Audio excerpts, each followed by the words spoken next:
오늘은 이제 두로에 대한 경고의 말씀입니다. 두로의 패망과 그리고 두로의 회복에 대한 이야기인데요.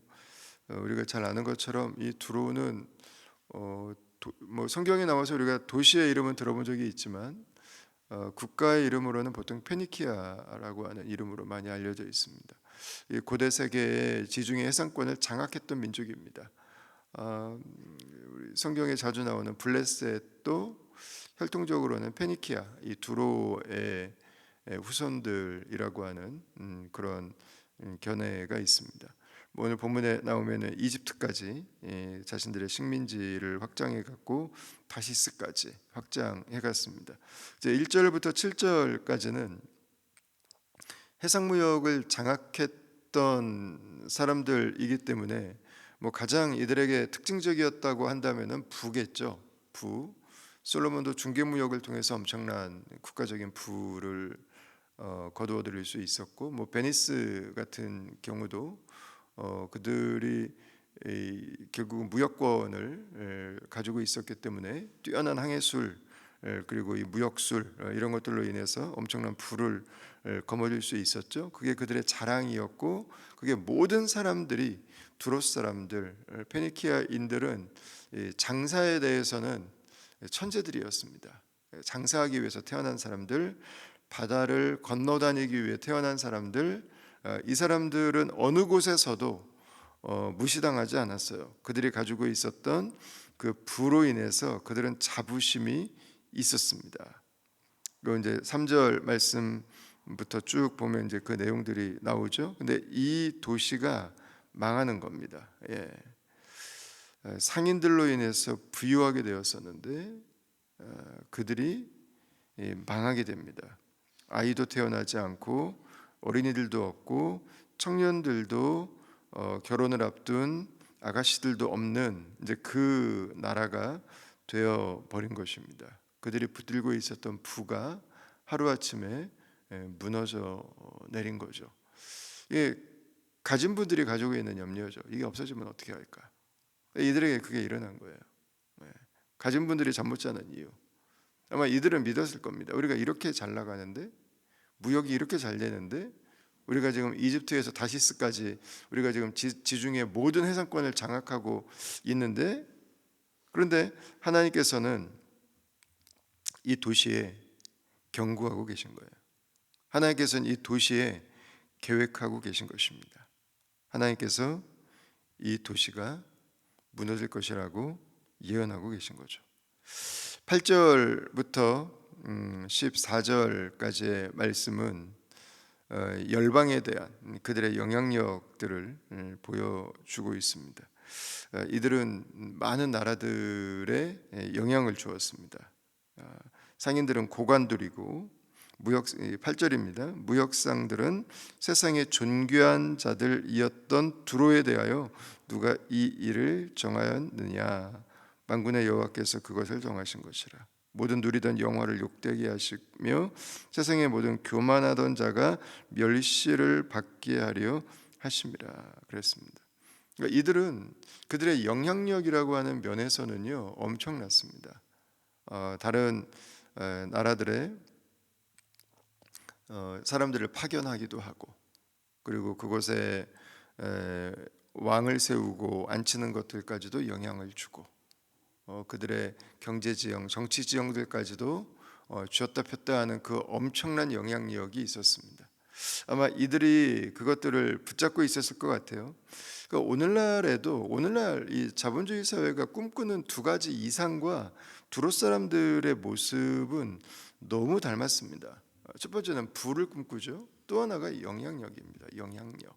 내가 가지고 있는 것들로 내가 가지고 있는 힘을 좀 한번 써보고 싶다고 하는 게 이들의 삶에 은근히 배어져 있었던, 이들의 삶에 스며져 있었던 바로 그 두 가지의 욕망이라고 할 수 있겠죠. 근데 하나님께서 그것을 무너뜨리시는 겁니다. 하나님께서 무너뜨리시면 붙들 수 있는 장사가 없는 거죠. 하나님께서 왜 이런 것들을 우리에게 가져가시는 것 같은, 하나님께서 이런 것들을 우리에게서 빼앗으시는 것 같은, 이런 것들을 내려놓게 하시는 것 같은 시간들을 우리에게 주실까? 뭐 여러 가지를 우리가 생각해 볼 수 있겠지만, 하나님께서는 이 시간들을 통해서 우리가 무엇을 의지하고 있는지를 보게 하시는 것 같아요. 이들의 부가 잘못됐습니까? 그렇지 않습니다. 이들이 끼치는 영향력이 문제입니까? 여러분, 그렇지 않습니다. 그것은 어떻게 보면 굉장히 자연스러운 것들이고요, 하나님이 주신 축복이 될 수 있습니다. 문제는 이들이 그것을 의지했다고 하는 것입니다. 그것들이 자신들의 모든 것이 되었다는 거예요. 부가 나의 모든 것이 됐고, 내가 끼치는 영향력이 나의 모든 것이 됐고, 하나님이 없는 영향력의 그 위험함을 우리는 너무 잘 알고 있습니다. 그래서 오늘 본문에서도 이들에 대한 특징을 이제 교만이라고 정의를 해서 이야기를 하고 있습니다. 하나님께서 이들에게 주신 그 은사들을 이들은 자신들을 위해서 사용하고 있는 거죠. 9절 말씀에 세상의 모든 교만하던 자가 멸시를 받게 하려 하심이라. 이 하나님이 보시는 것은 교만이에요. 교만. 여러분, 교만이 겉으로는 잘 드러나지 않죠. 아니, 하나님이 부를 주셨는데 그 부를 가지고 살아야죠. 뭐 부자들은 다 교만하지 않죠. 하나님이 나에게 주신 영향력이 있는데 영향력을 가지고 잘 섬겨야죠. 영향력 가진 자들이 다 교만하지는 않습니다. 그러나 하나님 앞에서 이 부의 주인이 하나님이심을 고백하는가? 이 고백이 없다면 교만인 거죠. 하나님이 나를 이 자리에 세우셔서 하나님께서 나라들을 섬기듯이, 하나님께서 나라들을 세우듯이, 하나님께서 세상 구석구석에 하나님을 경외함을 전하도록 나에게 사명을 주신 것처럼 내가 그 자리를 감당한다면 겸손할 것입니다. 그러나 하나님을 생각하지 않는다면 마치 그 힘이 나의 것인 것처럼, 그 나라들이, 그 사람들이 마치 내가 맘대로 해도 되는 것처럼 생각할 수 있겠죠. 그래서 하나님께서는 우리로 하여금 돌이키도록 하기 위해서, 이게 모든 이유는 아닙니다. 그러나 하나님께서는 우리로 하여금 돌이키도록 하기 위해서 우리에게 있는 것들을 거두어 가실 때가 있죠. 내가 무엇을 의지하고 있는가? 내가 무엇을 바라보고 있는가? 우리로 하여금 깨달을 수 있는 기회를 주시기 위한 거죠. 그러니까 그 기회를 하나님, 나에게 재물이 없어졌습니다. 나에게 영향력이 없어졌습니다.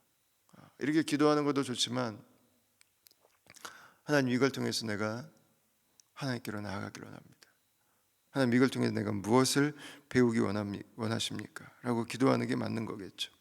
15절 말씀부터 보면 두로가 70년 후에 다시 회복될 것을 이야기합니다. 15절과 16절은 오래된 그 한 여인이 옛 영화를 다시 회복하기 위해서, 자신의 비즈니스를 다시 되살리기 위해서 노래를 부르고 이 분투하는 그 모습을 담고 있어요. 그러니까 다시 두로가 예전의 영화를 회복하기 위해서 70년 후에 경제적으로, 사회적으로 다시 일어나게 될 것이다. 그 몸부림을 치게 될 것이다.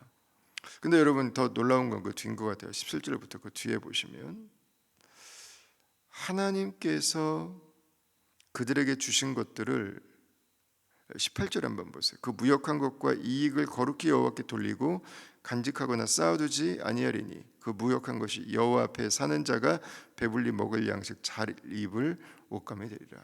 그랬어요. 하나님께서 이들에게 있던 것들을 앗아가셨어요. 모든 사람들이 꿈꾸는 그 삶. 근데 하나님이 그들의 것들을 앗아가신 이후에 그들이 다시 회복이 되는데 한 가지 바뀐 게 있어요. 하나님이 그들에게 주신 것들로 하나님을 위해서 쓰기 시작하는 겁니다. 하나님의 영광을 위해서 쓰기 시작하는 겁니다. 하나님의 나라를 위해서 드리기 시작하는 거예요. 이게 달라졌어요. 이게 하나님 앞에 나아갈 수 있다면, 내 삶이 하나님 앞에 새롭게 세팅될 수 있다면, 릴로케이션이 될 수 있다면, 구조조정의 시간은, 내 삶의 구조조정의 시간은 하나님이 잠시 물질을 거두어 가시고 하나님이 잠시 영향력을 거두어 가시지만, 그러나 그것이 하나님 앞에 다시 조정이 될 수 있다면 이 시간들은 축복이 될 수 있겠죠. 그리고 예수님께서는 놀랍게 이 두로와 시돈까지 복음을 전하셨습니다. 그리고 이들 안에 주님의 은혜를 경험하는 그 하나님의 역사는 계속 이어져 갔죠. 오늘 하루도 이 두로의 모습은 우리가 살아가는 이 호주의 가장 기본값입니다. 돈이 전부가 되고 세상에 조금 더 영향력 있는 인물이 되고 싶어하는 이 본성을 자극하는 사회를 우리는 살고 있습니다. 하나님은 그러나 오늘 본문을 통해서 우리에게 물으십니다. 그 돈을 왜 그렇게 열심히 벌려고 하니? 그 힘을 왜 그렇게 가지려고 하니? 다른 사람들에게 영향력을 끼치고 싶은 이유는 과연 무엇이니? 예, 주님께서 나에게 주신 것으로 주 앞에 영광 올려드리기를 원합니다. 주님께서 나에게 주신 것들로 주님의 기쁨을 위해 쓰길 원합니다. 그 무역한 것과 이익을 거룩히 여호와께 돌리고 간직하거나 쌓아두지 아니하리니 그 무역한 것이 여호와 앞에 사는 자가 배불리 먹을 양식, 잘 입을 옷감이 되리라. 이 고백이 오늘 이 말씀을 묵상하는 모든 분들의 고백이 될 수 있기를 바라고요. 오늘 하루도 우리의 경제생활, 또 오늘 하루도 우리가 이 세상 앞에 더 의미 있게 살아가기 위해서 섬기는 그 모든 일들이 하나님의 영광이 될 수 있기를 주의 이름으로 축원합니다. 기도하겠습니다. 하나님, 오늘 두로에 대한 말씀을 함께 묵상합니다. 우리 하나님께서 두로에 관심을 가지시고 두로를 새롭게 하시기 위해서 하신 하나님 그 일들을 함께 돌아봅니다. 하나님, 이 모습을 통해서 우리의 삶이 하나님 무엇을 향한 인생이고 우리가 무엇을 구하고 있는지 다시 한번 돌아보고 하나님 앞에 나아갑니다. 하나님을 경외하는 하루 되게 하여 주시고 우리가 가진 모든 것들로 하나님 주의 영광을 높이는 하루 되게 하여 주시옵소서. 살아가는 시간 모든 순간 우리가 만나는 사람들 하는 일들 그 속에 주를 보게 하여 주시고 주와 함께 동행하는 주의 백성들의 그 귀한 축복과 하나님의 소명이 이루어지는 아름답고 복된 날 되게 하여 주시옵소서. 오늘 하루도 주와 함께 살아갈 소망으로 하나님 가득 채워주시기를 원하옵고 예수님 이름으로 기도합니다. 아멘.